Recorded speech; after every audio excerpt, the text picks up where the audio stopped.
The most expensive phrase in business may be this one, and it is, that's the way we've always done it. I hear this one all the time. And we usually don't say it out loud, although I hear my client saying it to me all the time when I ask them questions about why they do things a certain way. But whatever it is, we just keep doing it. Whatever it is, we've always done. We keep the same pricing assumptions, the same availability, the same referral habits, the same client communication patterns, and the same definition of success, often long after they stop fitting the practice we're actually wanting to build. In fact, this was just driven home for me with a client that I just met with earlier today. I learned this, or I saw it exemplified for me recently on a vacation when my husband and I packed our suitcases for a trip where everyone was wearing swimsuits, cover ups, and flip flops only. How many suitcases did we pack? Four. Four suitcases to go to a beach. Then our luggage was delayed for 3 days. So we went out and bought the bare minimum and got on with our trip like you do. And then when the bags finally arrived, we unpacked all four suitcases anyway. And that's what we do in our practices. We get evidence that the old rule no longer fits our practice, and then we unpack that same suitcase anyway. So today we're going to be talking about the practice rules you followed without realizing it and how to decide whether those rules still belong.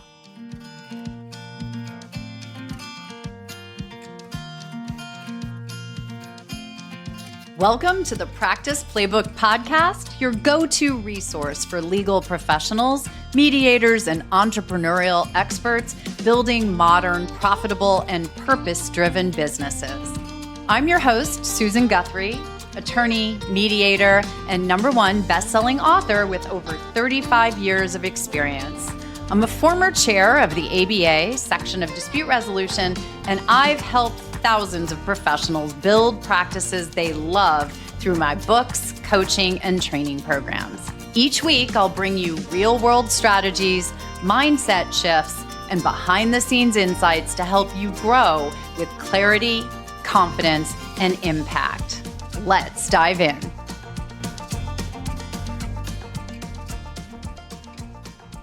Welcome back to the Practice Playbook Podcast.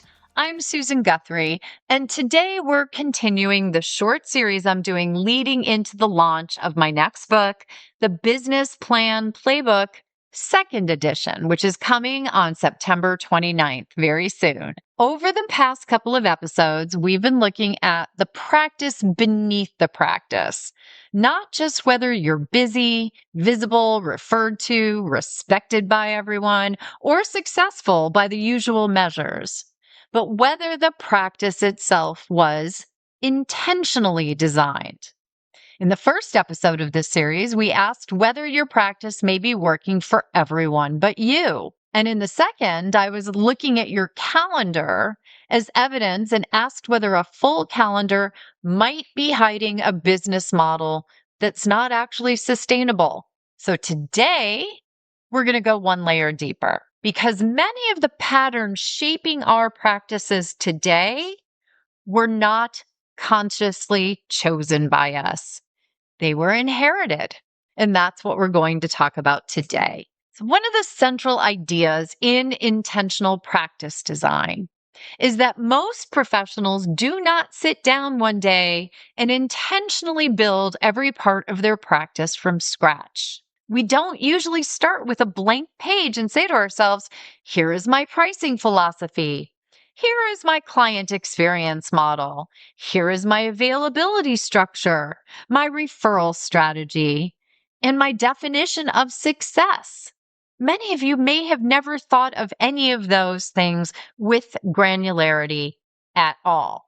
Here is how all of those pieces work together to support my clients, my revenue, and my capacity so that it meets the life I want to lead. It would be nice if we had done that. That would be lovely. But that is not how most practices are built. I know, because I work with you to help you unpack, see my suitcase analogy there, but unpack your practice to see what's intentional and what was just inherited, what we're talking about today. So we do not usually begin with a blank page and say, that's what I'm going to do. Here, let me think about each of these items granularly and individually so that we can be intentional. Most practices are built one decision at a time. This is going to sound familiar to a lot of you listening. Some pieces are inherited. Some pieces are reactive. We're reacting to something in the moment. And often there are pieces that are intentional. But unless we stop and look carefully, all three of those can feel exactly the same to us. They just feel like that's how I practice. But there's a big difference between a practice rule you chose and a practice rule you absorbed from somewhere else. There is a big difference between a system that still serves you and a system you are maintaining out of habit. And there's a big difference between professional wisdom and inherited assumption, right? We know what they say about assumption.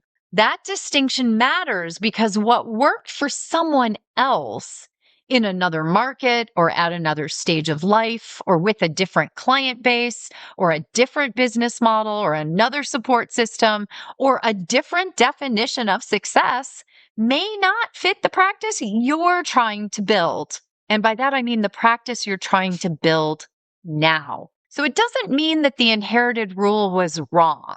It does mean that it deserves to be examined. And that's the phrase I want you to hold on today. Inherited does not mean wrong. It means unexamined. And as we talk through things today, I bet you're going to say, oh, I never thought of it that way. I bet you are. So what's an inherited practice rule? What do I mean by that? An inherited practice rule is an assumption, habit, expectation, or way of operating that you picked up from somewhere else.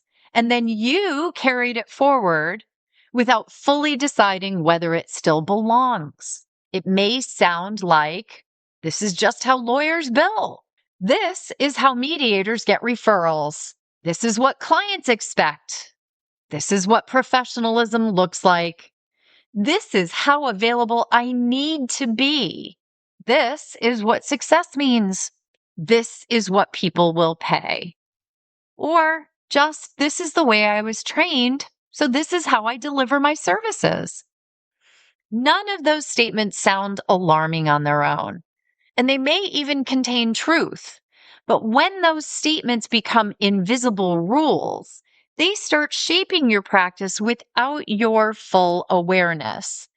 And that is where the trouble can begin.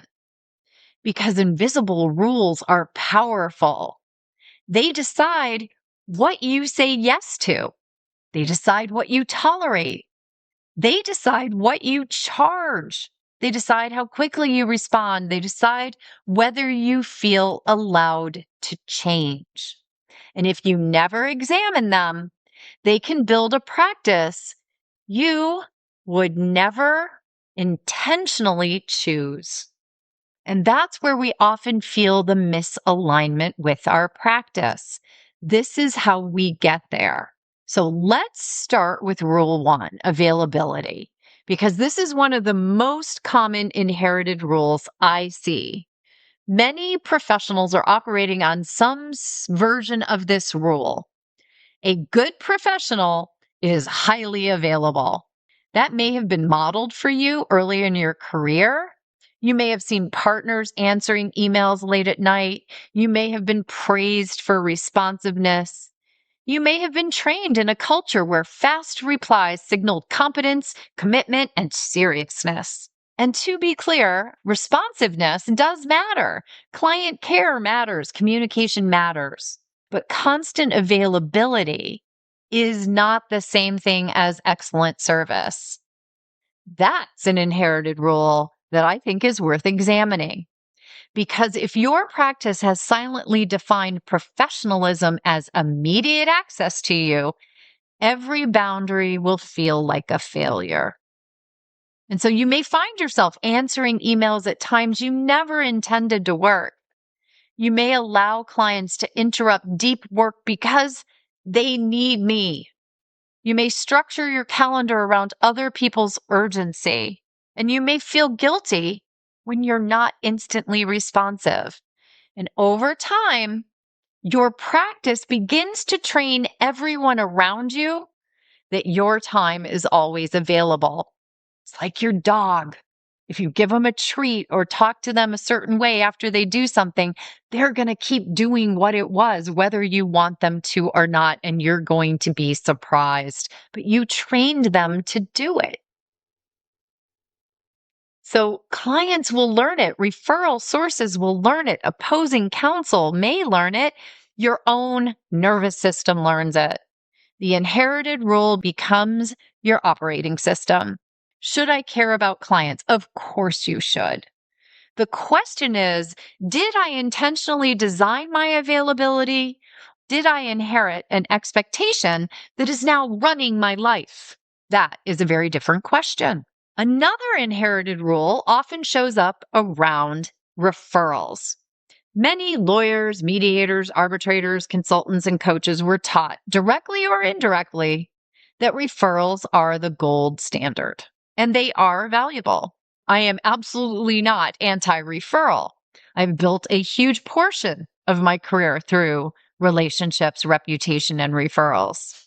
Most professionals should care deeply about referral relationships, but here is the inherited rule that can create problems. And that is, a good practice is a referral-based practice. And again, that may sound reasonable, but if you never examine it, you may end up with a practice that is entirely dependent on other people remembering you, describing you accurately, valuing your work, sending the right clients, and doing so consistently. And let me tell you, that is a lot of control to hand over to other people.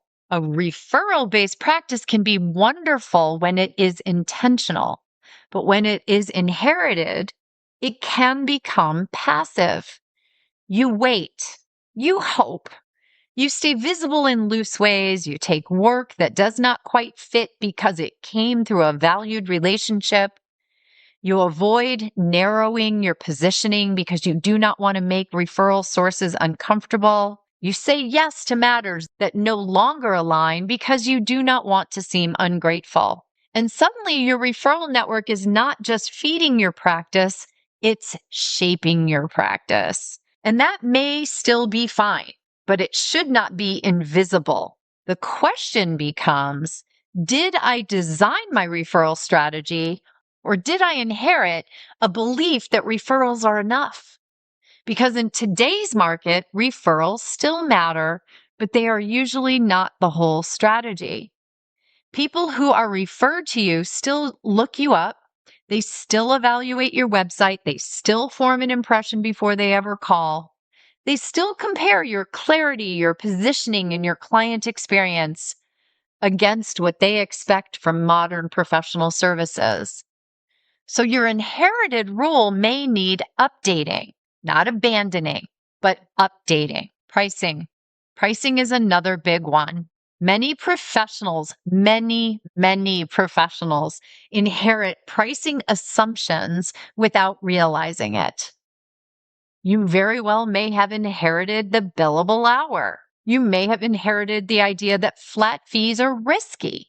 You may have inherited a rate from your old firm or your old practice or your old profession. You may have inherited the belief that clients in your market will only pay a certain amount for those services.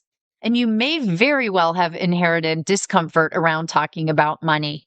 You may have inherited the assumption that if something feels easy to you, you should not charge much for it. You may have inherited the belief that your value is tied to your time rather than your judgment, skill, structure, process, and outcome. And with pricing, this is where professionals get stuck because they think they are making pricing decisions, but often they are repeating pricing rules from somewhere else. They are not asking, what does this service actually require? What value does it create? What level of complexity does it involve? What scope of services belongs inside this fee? What boundaries need to be clear? What client experience should this pricing model support? And what business model does this fee structure create? Because your fee structure has everything to do with your business model. Instead, people ask, what do people usually charge? That is not an unimportant question, but it is an incomplete one. In the Business Plan Playbook, second edition, one of the things I want readers to see is that pricing is never just pricing, because pricing affects your calendar, your energy, your client experience, your delivery model, your marketing, your confidence, your profitability, and your ability to keep doing this work. So when you inherit a pricing rule, you are not just inheriting a number. You may be inheriting an entire practice model, and that deserves examination. Here's another inherited rule that quietly drains a lot of practices. Good service means customizing everything. And this one comes from a really good place, great intention. We want our clients to feel seen. We want to be thoughtful. We want to respond to their particular needs of their matter that's in front of us. And in law, mediation, dispute resolution, consulting, coaching, nuance matters. But personalization and constant reinvention are not the same thing. A practice can easily be client-centered without being endlessly custom.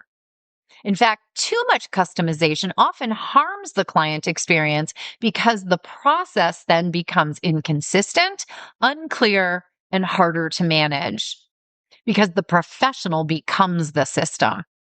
Everything depends on your memory, your judgment in the moment, your ability to hold all those moving parts together, and your willingness to keep creating from scratch. And while that may work for a while, it may even feel impressive, it is not always sustainable. So ask yourself, have I intentionally designed where customization adds value and where structure creates safety, clarity, and efficiency? Or did I inherit the belief that every client, every matter, and every engagement needs to be built from scratch? Because that inherited rule can keep you exhausted. It can also keep your practice from scaling, improving, or becoming easier to deliver. And finally, we have to talk about success, because perhaps the biggest inherited rule in any practice is the definition of success itself. What does it mean to have a successful practice? More clients, more revenue, a full calendar, a bigger team, a better title, a higher hourly rate, more visibility, more speaking engagements, more referrals, more prestige, more people needing you. I could go on, but you're like, Susan, please don't. And none of those are wrong. And none of your definitions are wrong, but they are not automatically right either. Many professionals are chasing a version of success they inherited from the profession, from a mentor, from a prior firm, from their peers, or, and I did this, or from an earlier version of themselves. And sometimes they get there to success and realize they do not actually want the practice they have built. And that, I can tell you, is disorienting, but it can also be liberating. In fact, it's what often brings people to my virtual door for coaching and consulting about their practice. Because once you see that your definition of success was inherited, you get to ask whether it still fits. Maybe success now means fewer matters, but better ones. Maybe it means more premium work and less volume. Maybe it means no court-connected work. Maybe it means more teaching. Maybe it means a 3-day work week. Woohoo! I love that one. Maybe it means building a team. Maybe it means staying solo. Maybe it means having a national reputation, or maybe it means a quiet, profitable referral-based practice. Maybe it means more technology. Maybe it means more human touch. Maybe it means simplifying. Maybe it means expanding and scaling. The point is, there is not one right version. The point is that your version should be intentional. Now, let me come back to that luggage story for a moment. Because the problem with those 4 suitcases was not that suitcases are bad, right? We packed 4 suitcases. That was not the moral of the story. And the problem was not that shoes are bad. Although we could have a whole separate conversation or maybe podcast episode about the number of shoes my husband packed and me. I'll throw myself under that bus. The problem was that we brought the old rule of packing into the new context of our trip without questioning it. We packed for the trip we imagined based on the way we usually travel and the places we usually travel to. We did not pack for the trip we were actually taking. And then even after all that evidence appeared, even after we saw how little we actually needed for the trip to be fun and fit in where we were, even after we had lived for 3 days with the bare minimum and been perfectly fine, we still unpacked all 4 of those suitcases when we got them. And that's the part that makes me laugh. But it also is the part that makes my point. Because packing those suitcases is what we do every day in our practices. We get evidence. A lot of what I've said in this episode may have been ringing bells for you. We get evidence. Our calendar is too full. The fee doesn't really match the work we're putting into it. The client experience is inconsistent and we know it. We're hearing it from clients. The referral stream is unpredictable. The service is over customized and too much for us. The work no longer fits the life we are trying to lead. Think about that one. The practice keeps showing us that something needs to change. And then we unpack the suitcase the exact same way anyway. Same rule, same assumption, same model, same pattern. Not because it's working, but because it's familiar and it's what we've always done. And familiarity is one of the most powerful forces in a professional practice. It just may not be the most helpful force. So, how do you want to start identifying inherited practice rules? You don't need a retreat. You don't need a complicated assessment. You do not need to overhaul your practice this week. I want you to start simply with one sentence. What am I doing because that's how it's done, or that's how I've always done it? That is the practical question for this episode. We've created a worksheet for you, as we do. You'll be able to get it on the susaneguthrie.com website on the podcast page. And it's going to have you talk through this with a colleague or sit down and think about it. And it'll ask about 5 areas: your availability, your referral sources, your pricing, your customization, and your success. Not coincidentally, the 5 areas I spoke about in this podcast. And you're going to ask yourself, what rule am I following? Where did that rule come from? Did I choose it? Does it still fit my clients, my market, my life, my capacity? And does it fit the practice I want to build now? And here is the most important part. Do not assume the rule needs to be thrown away. That and this episode are not about rejecting everything you were taught. Some inherited rules are wise. Some are protective. Some are ethical. Some are grounded in hard-earned experience, and some may still serve you beautifully. So this is not about rebelling against the past. Stop being governed by rules you have never examined. Inherited does not mean wrong. It means unexamined. And once you examine it, then you can decide, keep it, revise it, replace it, or release it. That is intentional practice design. And that is exactly why the Business Plan Playbook second edition begins where it does. Not with revenue projections, not with marketing tactics, not with a generic business plan template. It begins with the practice you actually have. Because before you design the next version of your practice, you have to understand the one you are currently operating, and you probably have not taken a deep dive into inspecting it, examining it. So what did you inherit? What did you react into? And what did you intentionally choose?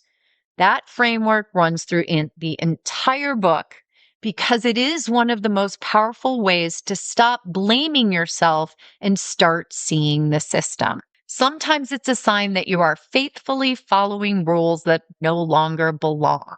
And that is the shift. Once you see that, you have options. You can design differently. So here's what I want you to do after this practice. Get the worksheet off the website and identify one inherited rule in your practice, just one. Could be a rule about how available you should be, a rule about your pricing, a rule about what clients expect, a rule about what kinds of work you should accept, a rule about referrals, a rule about what success is supposed to look like. And you're going to write that down and then ask, does this still belong in the practice I want to build?